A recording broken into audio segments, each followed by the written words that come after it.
आज इस वक्त सलीम सीधा मौजूद है। सलीम जी, कैसे देख रहे हैं ये जो आतंकवादियों ने किया, वहां पर जो सैलानी घूमने गए थे उनको किस तरीके से बर्बरता से उनके संग ये इस कांड को किया, गोलियों से उनको भूत दिया, क्या कहेंगे?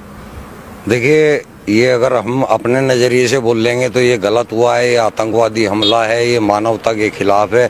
लेकिन अगर आप इसको इस्लाम के नज़रिए से देखेंगे तो ये पुण्य का काम किया है उन्होंने, ये सवाब का काम किया है उन्होंने।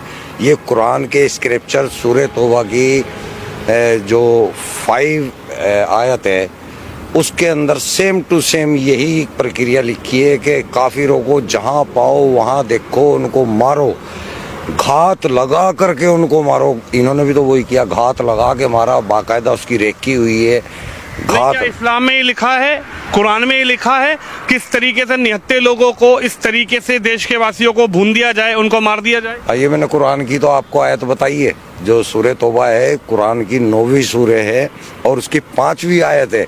वहाँ पे ये लिखा हुआ है, सेम इसी तरह बर्बर तरीके से मारने का लिखा हुआ है।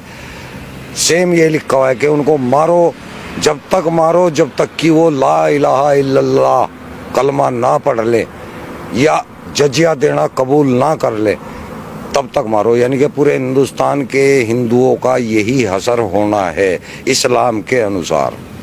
इस्लाम के अंदर अल तकिया नाम की चीज़ होती है, आपने सुना होगा अल तकिया।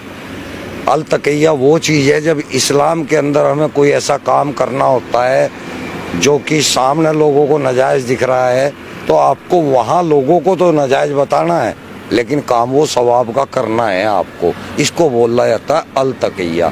तो ये अल तकिया करते हैं, जो कहते हैं ना हिंदू मुस्लिम भाईचारा, ये अल तकिया है, ये कुरान के अंदर है, हदीसों के अंदर है। मुसलमानों को तो, मैं इंडिया के मुसलमानों की बात कर रहा, बाहर के नहीं।